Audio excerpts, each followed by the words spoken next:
Hi all, my name is Kumar. As you can see the thumbnail, India is a rich country but Indians are poor. So why I would say like this? I'll go with some statistics and I'll try to explain the Indian position as compared to the overall world. So we can say India is a great country, India is a top one country, India is a developing country and developed country. But we could see some facts given by the global foundations as comparing to the other countries, and we should know where exactly the India is. What is the India's rank as compared to the other world? We must know some facts here. India is the second largest country in the world in the population, and India is the seventh largest country in the world by its area. So that as compared to the area and as compared to the population, India is in the second and seventh place. So that in other fields also, in the other things also, where we are, just let's discuss.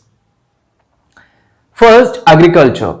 So India is a agricultural country and 50 to 60% of the Indians are into agriculture, and compared to the other world, India is the second largest country regarding the agricultural land, and India is the largest country with irrigated crops. And coming to the agricultural products, the India places top 1 to top 5 in like rice, wheat, milk products and some other vegetables and meat or whatever the agricultural products. If you can see, India places only top 1 to 5 in between only. So obviously we can say India is the top country in the field of agriculture. Next, water resources. India has lakes, rivers and groundwater facilities, and India has a 4% of overall world water. India has 4% of the water resource as compared to the all over world. And forest. India has 20% of forest in its overall area and 2% of the forest that we have as compared to the overall world. Minerals. India can produce 100 types of minerals. India has 100 types of minerals including coal, petroleum, natural gas, some iron and some metals and non-metals, and even with the atomic minerals also. And human power. So India has a 140 crores of people, and in the agriculture and in some other field also India has a very high human power. Even the Indian youth seeking for employment or seeking for some work. These are the facilities that we are having. I'll try to explain some statistics which are given by some global foundations in the recent years by taking into consideration of all countries in the world. First, GDP, gross domestic product. So the GDP is simply a measurement of a country's economy. How the GDP is stronger, the country's economy will be stronger. GDP is very important to every country. So in the GDP, nominal GDP, this is the GDP of a overall country. As a country, the India is in the 6th place as compared to the other world. That means India is in the 6th place out of 185 countries. The report is given by World Bank. And GDP triple P, purchasing power parity. So this is the purchasing capacity of a country, and India has GDP triple P is in the 3rd place as compared to the other world, which are out of 189 countries. So this is really great, like nominal GDP and triple P GDP, we are in the 3rd place and we are in the 6th place as compared to the other world. So this is really, we can say India has a very strong economy and India has a very strong GDP. But GDP per capita in nominal and in triple P. GDP per capita means the GDP should be divided by a single person of a country. So for example, our India has a 140 crores of people. While we are dividing the GDP calculations as an individual, it is called a GDP per capita. So here for nominal GDP per capita, it is we are in the 145th place out of 189 countries, and in GDP triple P we are in 126th place out of 187 countries. This report is given by World Bank, and the GDP growth rate is we are at 37th place out of 179 countries. So in the 179 countries, our rank is 37 in the GDP growth. And coming to the GDP per capita, we are at 126th place and 145th place. So here I would like to explain one point.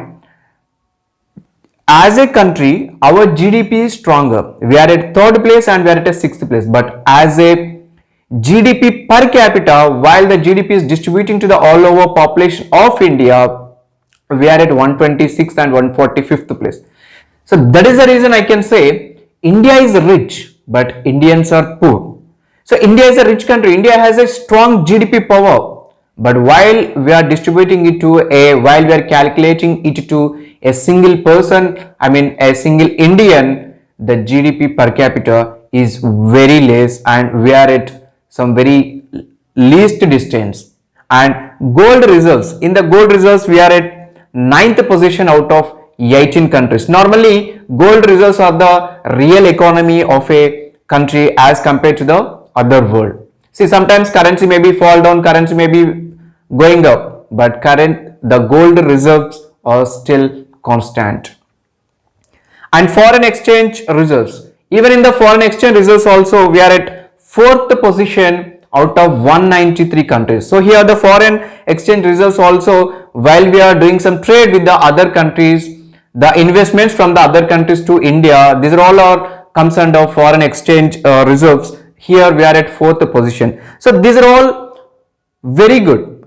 Number of billion is at 3rd position, gold reserves we are at 9th position, and foreign exchange reserves we are at 4th position. That means we can say simply India is a very rich country. But as an Indians, while we are coming to as an Indians, per an average minimum wages, we are at 64th position out of 156 countries, and employment rate we are at 42nd position out of 47 countries. So as a India we are very strong, we have a very strong economy, but as an Indian our minimum wages is very less and employment rate is also very less. And today information technology is a very big revolution, and the world is running just because of information technology, I can say. In the information technology, our India IT industry competitiveness index, so here we are at 18th position, 18th rank out of 66 countries, and global innovation index, that means some new inventions, new creations done in India, that is normally taken by global innovation index. In this we are at 48th position out of 129 countries. So here we can say we are not up to the mark in the IT field and innovation sectors. And for any country, education and health is very important, and as of the latest reports, India has 77% of literacy. It needs to improve, and education index is 145th position, we are out of 191 countries. And finally the health, in the health expenditure per capita, that means here in a per capita means as an individual person we are at 141 position out of 190 countries, and human capital index we are at 115th position out of 152 countries. By observing all these statistics, we can say India has a very strong economy, and India has a very good resources, and India has a very good facilities, and India may be the superpower in overall world. But as coming to Indian per capita, the statistics are really bad, and our ranking to the other world is also really bad.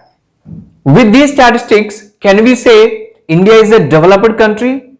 Of course, India might be a developed country, but India is not in the top 10 countries as compared to the other world.